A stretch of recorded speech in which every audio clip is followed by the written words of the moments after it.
Hello everyone, and it's time to take a look at the Seer Sage. This time we're going to say, should you play a Seer Sage in 3.0? Now the Seer Sage hasn't undergone a huge amount of changes. The biggest change is in fact to Force Quake, really, which is a DPS ability, so we'll do this from 3.0. Yeah, the Seer Sage, the healer of course, arguably the best of the three Sage specs right now in terms of its relative performance at the moment. Balance is kind of terrible, and of course telekinetics got the big nerf in patch 3.1.2. Of course, the infamous We Hate Sages patch didn't really affect the healer. Has nerfed their off-spec damage a little bit from Force Quake, but you know, do we really care about that? If you need a healer to be contributing to the damage, I mean, if you need a healer to be contributing to the damage, then something's gone wrong. However, as a healer, as a Sage healer, certainly our strength is contributing to damage. It is one of our strengths, because if we use Mind Crush, we do get a free instant cast Benevolence. Really, we get that as well. It's free of force cost, and it is no cast time. So again, you want to keep that dot up if we use Mind Crush. Pretty handy. So the Seer Sage, where does it sit in the realm of the three healers? Truth is, it sits somewhere in the middle. Essentially, it is somewhat of a middle ground type healer. It isn't as effective a tank healer as the Commando. The Commando is more effective tools to heal, you know, and it is better single target, not as good in AoE as the Scoundrel. It does have very good AoE, but it's not on a par. The Scoundrels is more on demand. If you compare Salvation to Colto Waves, yeah, Colto Waves is just a hell of a lot quicker. That's the problem. Salvation takes longer to deliver its full heal effect. Colto Waves is less than 3 seconds with Alacrity. Mine is like 2.7 or something like that on my Scoundrel. So that's where it sits. It doesn't really compete with the Scoundrel in AoE, and it doesn't really compete with the Commando for kind of single target tank healing. However, it's not a bad place to be. In the middle allows us to be flexible. We are the most mobile of the three healers. Certainly we are the most mobile. We do have Force Mobility, which allows our Healing Trance to be channeled on the move. Pretty nice. We also have Wandering Mend, which is an awesome ability. I call it the bouncing ball of goodness, and it is an awesome little ability. Again, we can enhance this if we use our Rejuvenate.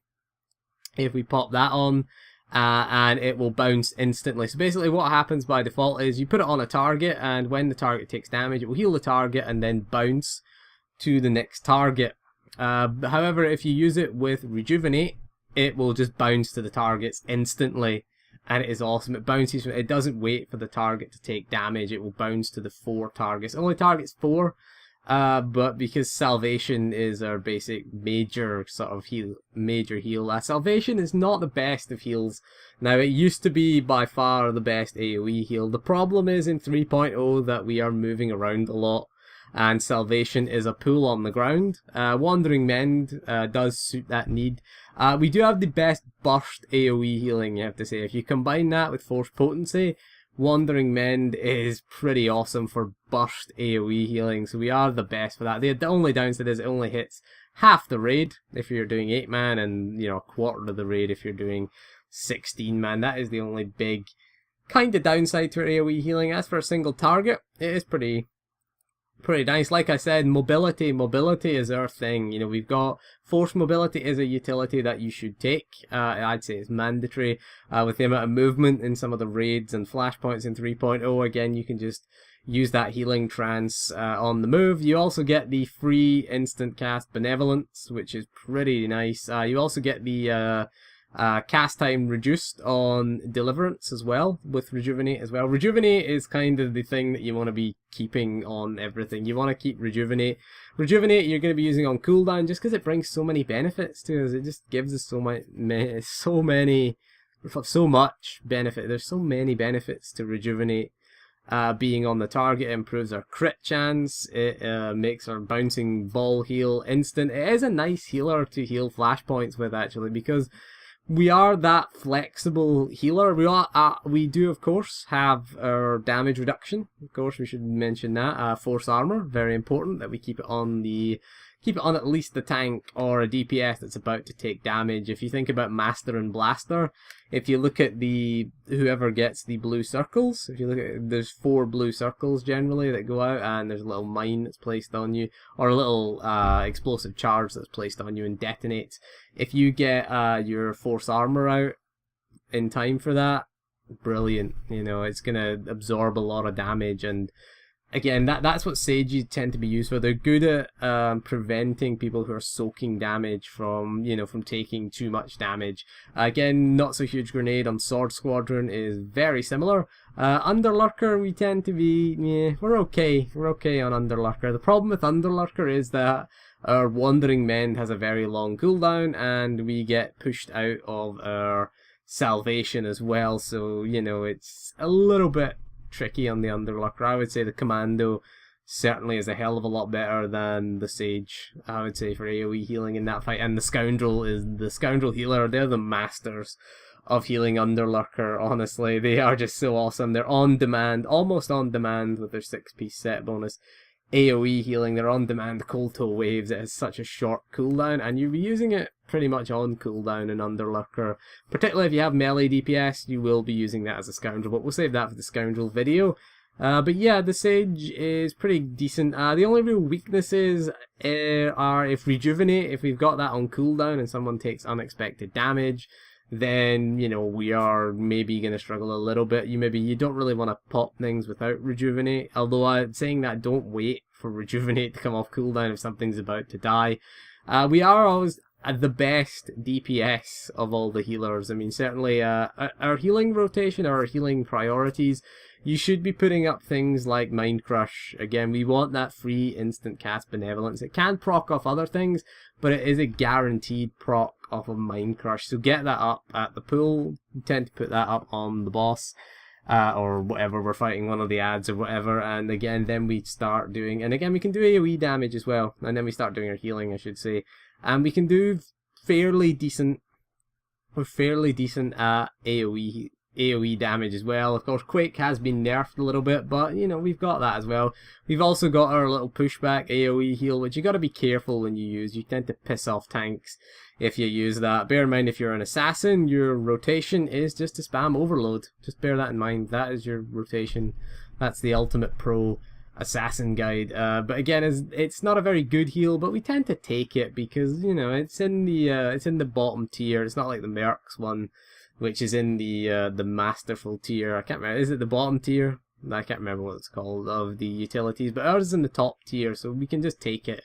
Really, it is a nice little extra AoE heal if everything else is on cooldown, and we need a little emergency AoE healing. Does a little bit of damage, negligible really, for damage. But should you play one in 3.0? Yeah, they're pretty decent. A lot of people think they're underpowered, but I think that once you spend a little bit of time with the Seer Sage, then you certainly kind of figure out a little bit. If you start playing the old kind of style of Seer Sage, where you rely a lot on your salvation and your force armor, and you're just using things like your healing trance as well, and that was the biggest problem beforehand with the Seer Sage, was they were quite immobile. They've gone from the least mobile to the most mobile now, which I quite like, actually. I really like that. Our mobility, very, very good. That's our bag. Our bag is mobility. We're more mobile, certainly, than the Scoundrel. Scoundrel's probably the least mobile right now. And we are more mobile than the Mercenary, because the Mercenary's mobile heals are kind of tied to big cooldowns. I mean, they do have Progressive Scan, which gives them that AoE healing mobility, kind of on a par with us, although Wandering Mend is better. I would say better for burst. We've got our Wandering Mend versus Progressive Scan is an interesting comparison, actually. But again, I'd say Wandering Mend just for the burst healing that it does, and it's so nice. If you look at the bonus boss in Korban Incursion, and when we get stunned and we come out of that and we just pop our Rejuvenate, pop our Wandering Mend, and just watch everyone's health bar go up. Or of course we pop what's it called? Force Potency again, to make it auto crit. It can make all 4 of them auto crit as well, but it only consumes 1 charge, which is nice, but it's the same chance, so it's pretty nice actually, the Seer Sage. Again, it's probably my worst geared healer in the game actually. My Commando and my Scoundrel both have the 6-piece set bonuses, and they're both kind of quite near maxed out actually. Scoundrel is near enough maxed out, and the you know, the Merc is not far behind, but you know, the Sage fell behind a little bit with the Sage. I've never been a big fan of the Sage healer, but I love the 3.0 one. It's an amazingly good healer, actually. It is one of the most flexible. And being, again, neither... If you look at the two healing specialists, sitting in the middle is a good place to be, because we can deal with more situations. We're more versatile that way. So if you want a versatile, mobile healer, they're pretty decent in PvP as well, actually. They're pretty hard to kill a Sage. You've got your bubble, you get 2 bubbles, your force armor, and I can't remember the invincible bubble. It just called it the bubble, where you can't be hit or CC'd or move around or nothing. And you've got life ward, of course, is a decent utility, which will provide you with free healing as well. And you know, we're not really that sensitive on resources as we were before. So we can kind of be a bit spammy with our Sage healer these days. You know, we can just be that little bit spammy, and especially if you get the 4-piece set bonus, which your consumption, or what's it called again?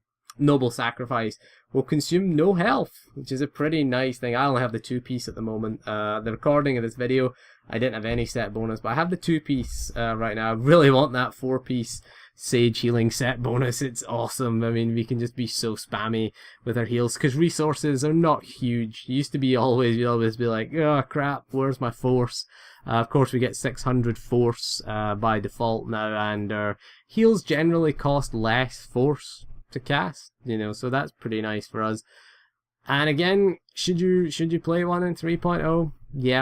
Yeah, they're pretty good actually. All 3 healers, they're not too bad actually. They did a decent job. They're very different if you played it in Vanilla or Rise of the Hutt Cartel, but in Shadow of Revan, mobility is the key in Shadow of Revan, and they fill quite a nice role because they're pretty decent at most things. The most versatile healer in the game, if you ask me. They're probably not, you know, they're not the be-all and end-all of tank healers like the Commandos. They're not the best AoE healers, so if you need specialist AoE healers, and you know, or a specialist tank healer, then you're gonna go with a Commando. But they do make a nice complementary healer. It's nice. They synergize quite well, especially with Commandos. With Scoundrels, they're okay, but with Commando and Sage is a nice combination if you're raiding. If you're doing 8-man raids.